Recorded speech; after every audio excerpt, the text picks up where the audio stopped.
después de los Juegos Olímpicos me retiro y han pasado 25 años y todavía la gente se acuerda de mí con mucho cariño y todavía me dicen la tenista. Entonces dije, pucha, ¿yo qué voy a estudiar? O sea, si yo no, ¿qué carrera voy a hacer si yo no he estudiado nada y no sé nada? Y siempre jugué con jugadoras mayores y era irreverente en la cancha y era creativa y empecé a dudar de todo. Mi familia, mis papás no, sobre todo mi mamá no entendió eso y empezó esto a ser un caos total, una locura y me tocó tomar distancia. Los cambios físicos también, como ver cada cicatriz, acariciarla, reconocerla, saber que cada herida hacía parte de mi vida. Creo que fui la reina del autosabotaje. Me sentía la menos bonita, la menos inteligente, en todo. Recuerdo muchos momentos que me sentaba en la ducha y yo le decía, pucha, yo no puedo más. O sea, es que es todo. Como que una parte de mí murió y renació otra parte y nació otra mujer. Y como yo ahorita siento que nada me ata aquí, entonces como que no te tengo miedo. La habitación invisible.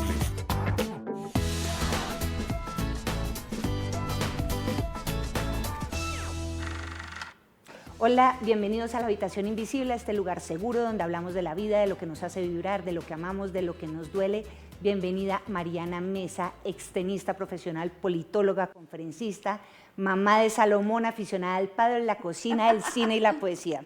Hace 2 años recibió el diagnóstico de un cáncer que le puso el mundo patas arriba, pero que también le regaló un propósito de vida y una mejor versión de sí misma. Gracias, Mariana. Gracias por esta invitación tan hermosa, feliz de estar aquí contigo y bueno, aquí dispuesta para abrir todo mi corazón. Bueno, pues qué rico que estés aquí. Mariana, como tenista, fue una carrera corta. Fueron 7 años profesionales. Sí. Y te retiraste cuando apenas estás comenzando la vida adulta. Y sin embargo, sigues siendo nuestra tenista. Marcaste generaciones. Eso ha sido muy, muy bonito y de hecho en estos días como que he sido consciente de eso, porque yo me retiré muy joven, como tú lo dices, realmente jugué profesional desde los 14 hasta los 21, después de los Juegos Olímpicos me retiro y han pasado 25 años y todavía la gente se acuerda de mí con mucho cariño y todavía me dicen la tenista. Claro. Entonces ha sido como wow, algo bonito sembré para haber generado como tanta recordación. Pero es que además era una trilogía, ¿no? Entonces sí. venían las tres, era Fabiola Zuluaga, Catalina Castaño y Mariana Mesa, y uno las veía a las tres y yo me acuerdo, yo se levantaba y veía los partidos y era una cosa muy emocionante y uno las quería mucho como a las tres y en algún momento dijiste en una entrevista como que era tanta la rivalidad que les habían puesto también desde tan chiquitas que nunca lograron tener una amistad muy fuerte, pero yo las veo en redes juntas, las veo en fotos actuales. ¿Cómo fue esa relación y cómo es, si la hay? Pues de hecho, en esa época no éramos tan amigas, o sea, éramos compañeras de trabajo y yo creo que la misma dinámica del deporte en esa época y todavía hacía que fuéramos un poco como distantes. Finalmente cada una iba por lo suyo en ese momento y no entendíamos que más allá del deporte podíamos tener una amistad. Y pasan los años, pasa la vida, ya nos empezamos a hacer grandes las tres y realmente la amistad que tenemos hoy las tres es súper bonita, estamos siempre en contacto, recibí mucho apoyo por parte de las dos en mi proceso de salud y son de esas amistades que uno le agradece a la vida y a veces como que yo decía, pucha, ¿cómo no valoré esa amistad y cómo no empecé a reconocer esa amistad desde chiquita? Pero hoy entiendo que en ese momento yo estaba formando una familia y no era consciente de eso. Puede ser también, es que esas cosas pasan, ¿no? Si uno puede tener como una compañera del colegio que no le paró bolas o que le caía gorda o en fin, y se la reencuentra con los años y dice, miércoles, hubiéramos podido conectar muchísimo desde siempre. Total, y también la vida pasa y vamos cambiando y cada una empezó a abrirse un poquito más. En esa época, pues cada una éramos muy chiquitas, empezamos a vivir demasiado chiquitas. Yo me acuerdo que Fabiola y yo nos fuimos de nuestras casas, yo a los 11, Fabiola a los 12, a viajar por el mundo, a recorrer el mundo y nos tocó crecer aprendiendo a defendernos nosotras mismas, entonces siempre poníamos muchas corazas. Y ya con los años, con todo lo que hemos vivido y todo lo que ha pasado, pues cada una con sus historias de vida, como que volvimos a reencontrarnos y ha sido espectacular. Hablemos un poquito de ese inicio. Empiezas a los 7 años Sí. en Pereira, en el Club Campestre, a jugar, y muy pronto dices, yo quiero hacer esto, y a los 11 te Sí. vienes a Bogotá sola a vivir con una tía. Sí. Y claro, aquí tenías la posibilidad de entrenar un poco más, un poco no, más seriamente, digamos. Pero ¿cómo es ese proceso de una niña sin los papás aquí, por más tía que fuera, de hacer otra vez como un grupo, entrar a un colegio, me imagino, Sí. tener amigos, pues vivir una infancia, porque son 11 años? Yo creo que yo no tuve infancia. De hecho, empecé a hacer deporte a los 5 años. Primero nadé, después jugué golf y después empecé con tenis y voleibol. Y yo no recuerdo haber ido como a fiestas de colegio, fiestas de 15, paseos, yo eso no lo viví. Entonces no tuve infancia, empecé a los 7 y a los 8 ya me empezó a ir muy bien. Digamos que siempre tuve mucha habilidad para los deportes, mucha.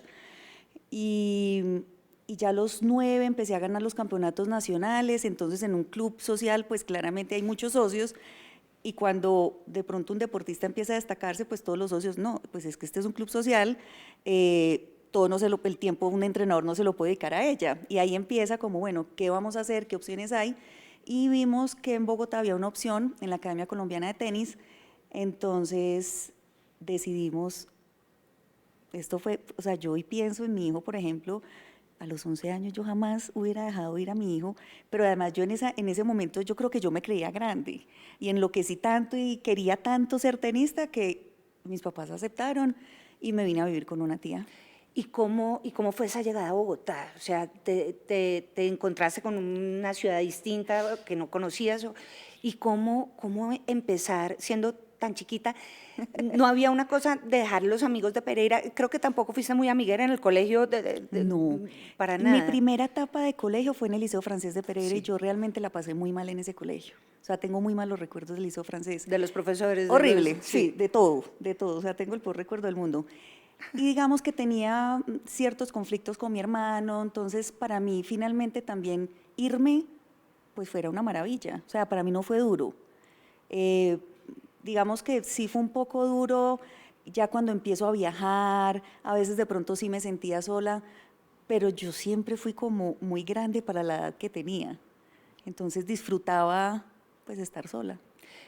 Bueno, disfrutabas estar sola, pero por ejemplo, llega un punto de quiebre ahí complicado que es a los 14 Ay, años, sí. que te fuiste de verdad sola, con una señora entrenadora espantosa, terminas en Alemania en un apartamento horroroso, con una entrenadora maltratadora, casi abusadora, sin los papás, 14 años, sigues siendo No, pues una muy niña. chiquita. La vida social a los 14 años es importante y estás en una soledad Como en una cárcel. extrema.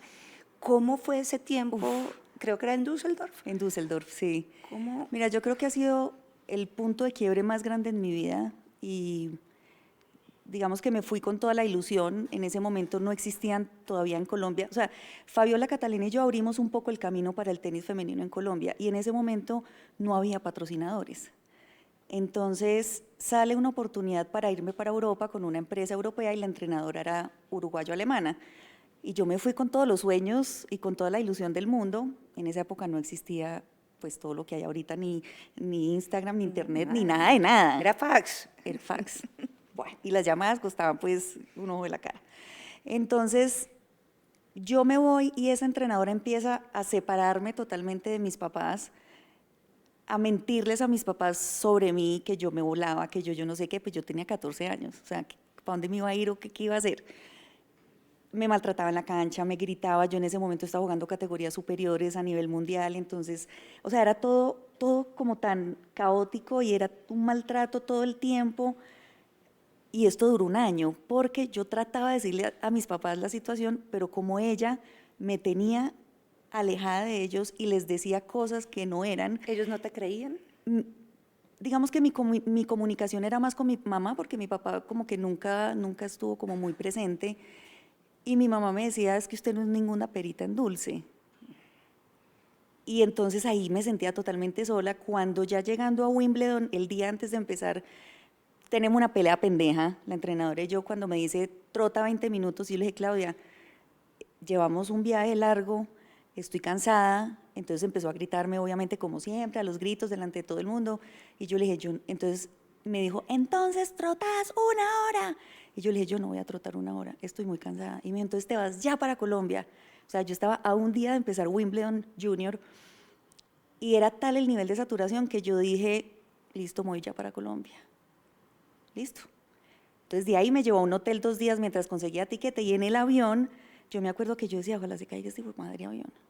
¿Por qué decías eso? ¿Qué sentías en ese avión que no querías aterrizar y que no querías? Era como frustración, como no lo Todo. logré, los voy a decepcionar, mis Todo. papás no me van a creer. Todo lo que tú dices.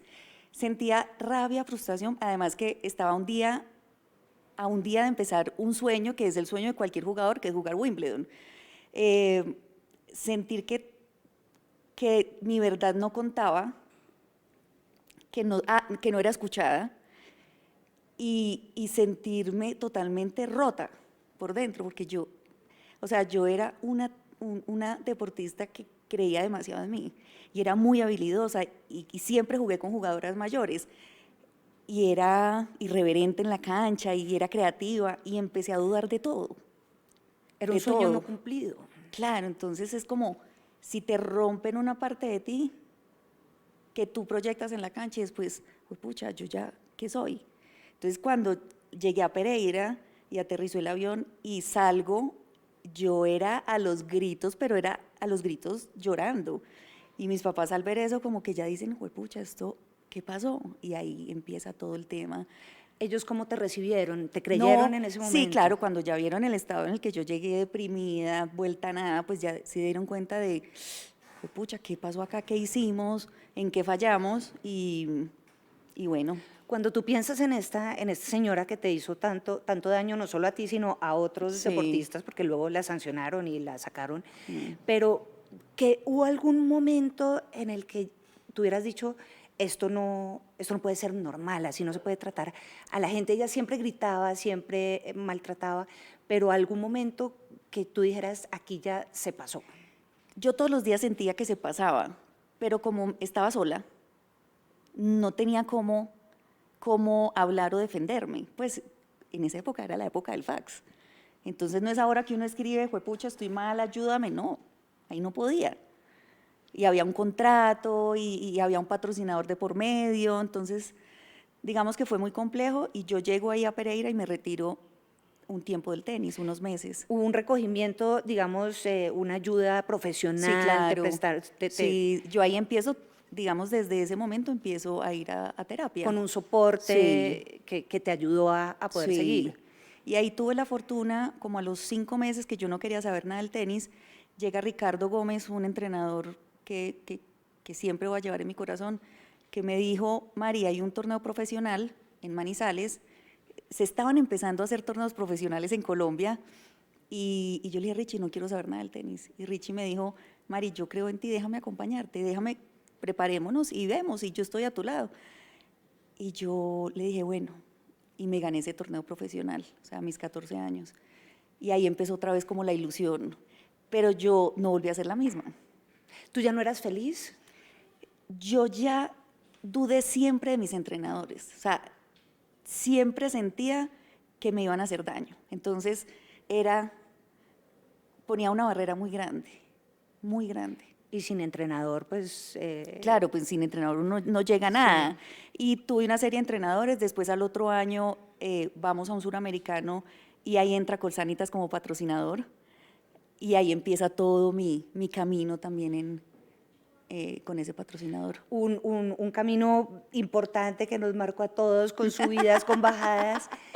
Y luego pues viene como los Juegos de Sydney, que pueden ser como el momento cumbre, y de repente un retiro inesperado, muy chiquita, 21 años, sí. 21 años después de esto, y ahí entonces hay un montón de mitos, ¿no? Entonces uno lee y dice, no, se retiró porque nunca se pudo recuperar bien de una lesión en un tobillo. Otros dicen, no, se retiró porque ella nunca quiso jugar singles, sino quería dobles, y en ese momento los dobles, pues no es como ahorita que tuvimos semejante Sí. dupla maravillosa tanto tiempo, entonces ella quería era jugar dobles. Otros dicen, lo hizo de pura rebelde y se aburrió y ya no quiso y rompió todo y no guardó ni los trofeos, que tiene solo 2 de no sé cuántos que De se hace ganó. poquito. De hace poquito.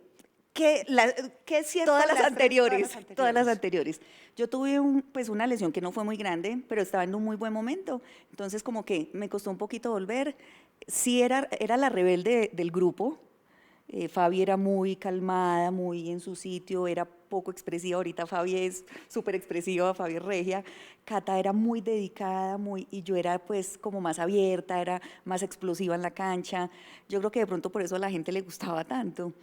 Y sí siento que fue un momento de impulsividad, pero porque yo no era feliz jugando sencillos.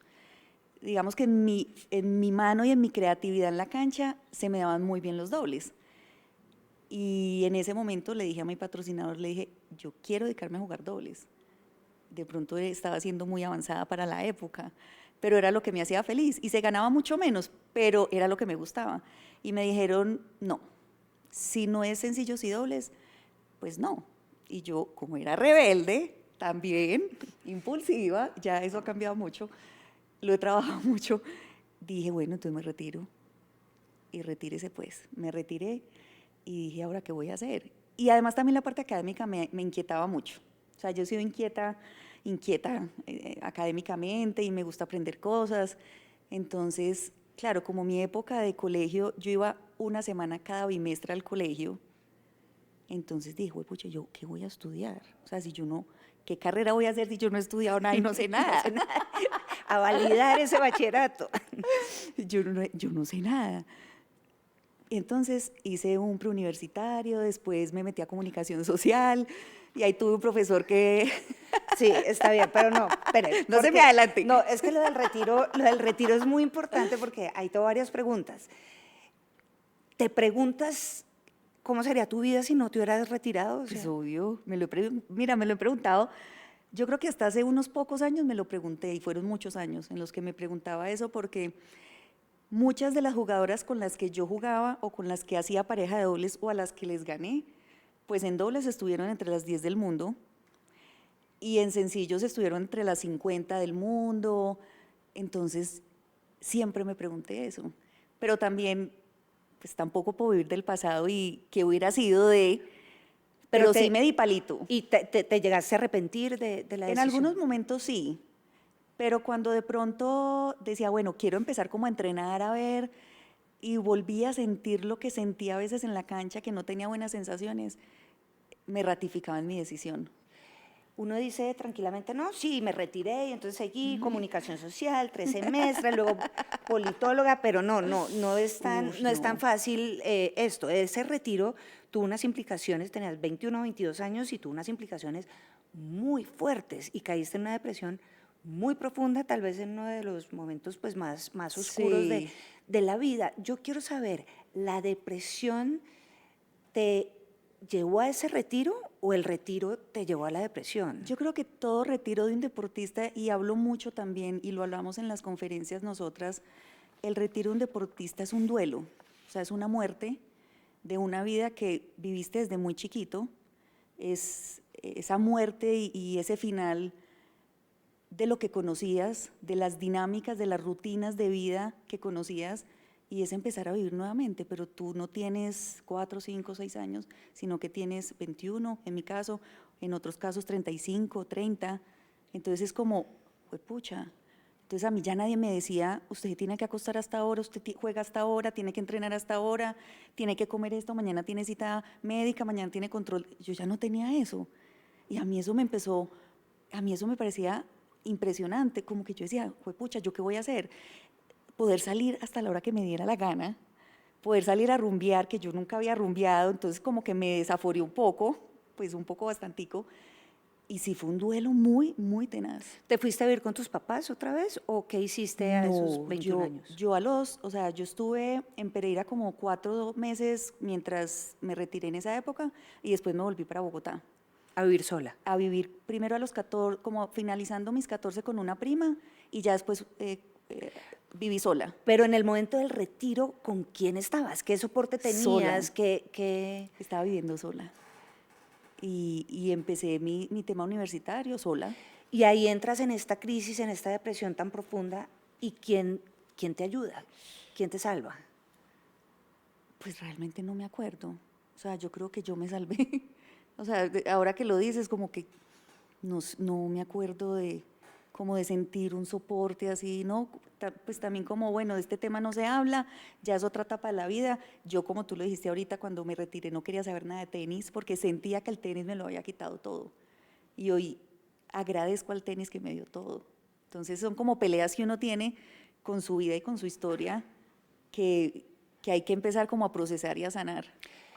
¿Y cómo viviste esos días de ese duelo?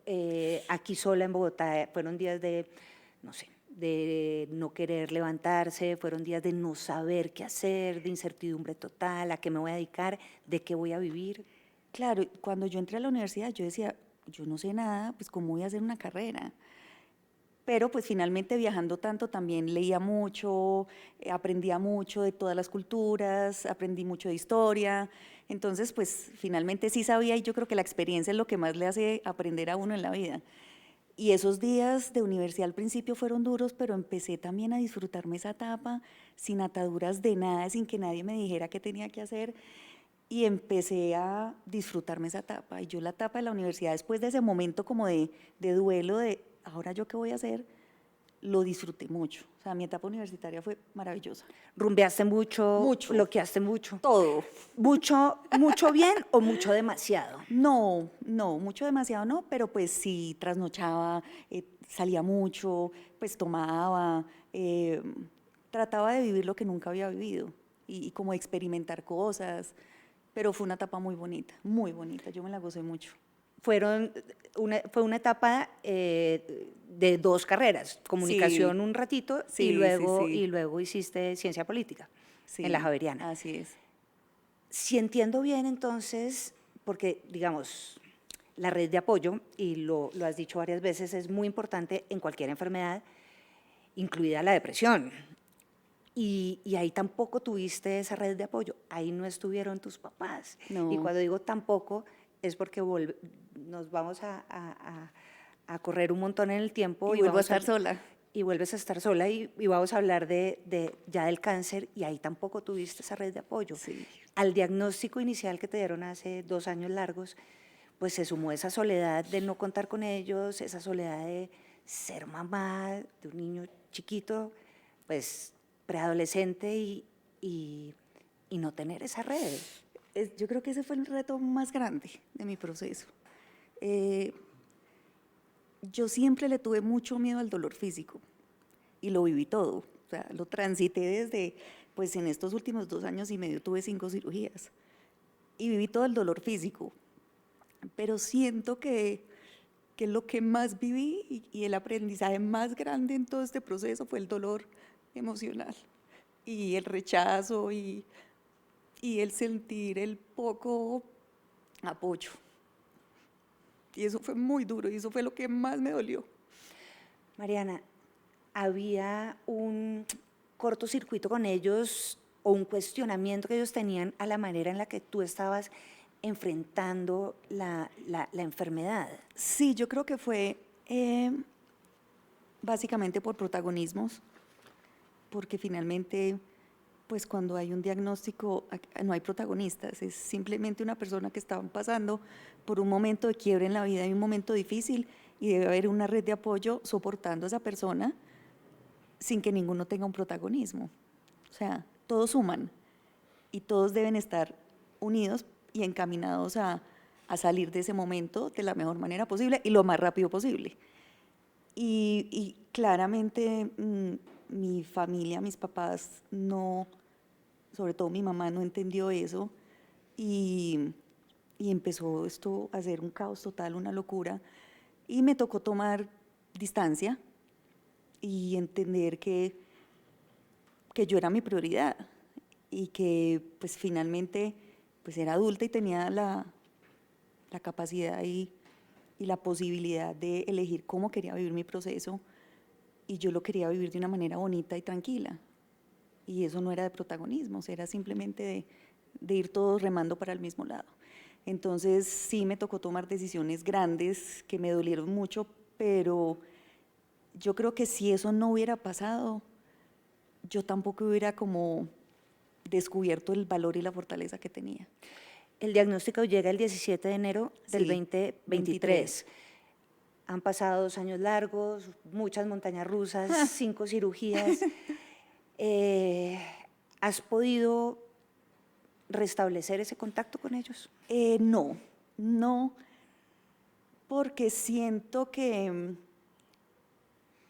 se ha tratado como de, es que tú, es que tú, es que tú, y no asumir ninguna responsabilidad. Entonces, desde el juicio, desde la difamación y desde muchas cosas, creo que no era algo que me hiciera bien ni que me aportara, y por el contrario sí me estaba haciendo mucho daño. Entonces, tomé distancia, estoy en un momento de lejanía. ¿Con tu hermano también? Sí, sí. Y creo que ha sido lo más sano, ha sido duro pero sano, porque sé que si hubiera seguido con esa dinámica, mi proceso de salud no hubiera sido tan rápido y tan positivo. Y digamos que esa parte emocional fue la que en ciertas ocasiones, cuando hubo situaciones, me ponían A tambalear. a tambalear. El cáncer llega, es un cáncer de seno y lo has dicho varias veces, esto es un combo, no es solamente la El parte combo física, completo. el dolor es el combo completo, Sí, sí, donde sí. está, ya hemos visto como todo el tema familiar, pero también vienes a cuestionar todo, porque uno cuestiona Todo. todo, la vida misma, la familia, la maternidad, Todo. el amor, la amistad. ¿Cómo te ha Sí. ido en esos otros campos? Porque de salud sé que estás bien, estas Sí, sí, psicocirugías, sí. lo que sea, pero lo vemos en redes porque además has sido muy generosa en compartirnos a Sí. todos como todo este proceso. Pero en estas ya sabemos un poco cómo fue de duro la parte familiar, pero por ejemplo en la maternidad, en la amistad, en el amor, ¿cómo? Lo que tú dices es súper cierto, uno empieza a replantearse todo, o sea, yo empecé área por área, y en ese momento cuando me diagnostican todas las áreas se derrumbaron, o sea, todo, el trabajo, pues sí, me quedé sin trabajo, pero digamos sin trabajo el oficial. Yo con mi socia, con Sara Trujillo, veníamos ya con todas nuestras Conferencias. conferencias y haciendo muchas cosas, y durante el proceso de salud todo se fue dando mientras mi salud me lo fuera permitiendo, pero no dejamos de hacerlo. Pero sí, obviamente se ve afectado la parte laboral, la parte económica. Cuesta mucho, por más de que uno tenga, no sé, los seguros, lo Total, que sea, enfermarse total, vale o un sea, montón. mucho. Y el cuidado, pero descubrí algo maravilloso y que siempre lo voy a agradecer, y es que, como te dije ahorita, yo nunca me imaginé cuando estaba chiquita que estaba construyendo una familia. Y esa familia del deporte y esa familia que de pronto yo en algún momento hasta ignoré y no le presté atención, en el momento más difícil me dijo, aquí estoy. Y me di cuenta que tanta gente me quería, juepucha, que tanta gente me quería y que se acordaba de mí, de cuando jugaba tenis, y mucha gente me apoyó. Y ese amor y ese soporte empezó como a fortalecerme y a hacer que este dolor que yo sentía por acá, pues se fuera diluyendo. Y eso fue súper poderoso y súper bonito. Y hoy en día, obviamente, estoy más pendiente de mis amigos, doy mucho más también en todos los sentidos. Y obviamente también en la maternidad fue duro. Mi hijo tenía 12 años en ese momento, y por muchas situaciones también familiares, pues fue muy duro los comportamientos, las situaciones. Entonces, Ver a la mamá enferma, un niño preadolescente debe ser sí, es difícil que todo fue, también, huepucha, verte tan vulnerable. todo fue muy loco, muy loco. En la amistad estás diciendo que llegaron muchas personas que no Sí, esperabas y tal vez de pronto algunas de las que sí esperabas no aparecieron. total, eso es, pero clarito, clarito, clarito, y fue como muy revelador. Y hoy en día, o sea, mi círculo se redujo muchísimo. siempre fui una mujer de muy poquitas personas, pero ahorita sí que lo soy. Soy más selectiva de lo que hago, con quién estoy, con quién me relaciono, también más consciente de lo que hablo y, y mi vida, y he empezado a construir una familia creada por mí, de amigos, de gente con la que trabajo, de mi socia, o sea, todo ha sido a mi elección y Pero, como yo lo quiero pero hacer. ¿no hubo ahí también una desilusión y un dolor de Total, los amigos? total, total, pues muchísimo, sobre todo en la parte familiar, que fue lo que más duro me dio, y obviamente algunos amigos también. Pero por el otro lado fue muy bonito, y yo siempre elegí también enfocarme en lo bonito, porque si me hubiera enfocado en lo feo, pues que fue mucho y que fue muy duro, pues yo creo que mi evolución tampoco hubiera sido tan rápida y tan buena. En el amor que cambió. ¿Estabas enamorada cuando llegó la enfermedad? ¿Sigues enamorada? Estoy enamorada, creo que también ha habido un cambio en mi forma de ver el amor y en la forma de comprometerme con el amor, porque digamos que a mí me gustaba ser más como un ave libre y no sentirme de nadie, y he empezado como a aprender mucho y a valorar a esa persona que está al lado de uno y a dar, porque yo era me costaba mucho dar y recibir, entonces ponía barreras para todo y ha sido como una apertura muy bonita en la que pues finalmente estoy siendo como otra mujer, otra mujer. En las redes, como dije ahorita, fuiste o estás siendo muy generosa con todo este proceso que yo creo que pues, les ayuda mucho a las personas enfermas, pero también a las que no estamos enfermas, afortunadamente, pero ha sido muy lindo y siempre, no sé, con esa sonrisa, con esos ojos brillantes, con todo esto. Pero Mariana, seguro tuviste momentos de muchos, de decir, no puedo.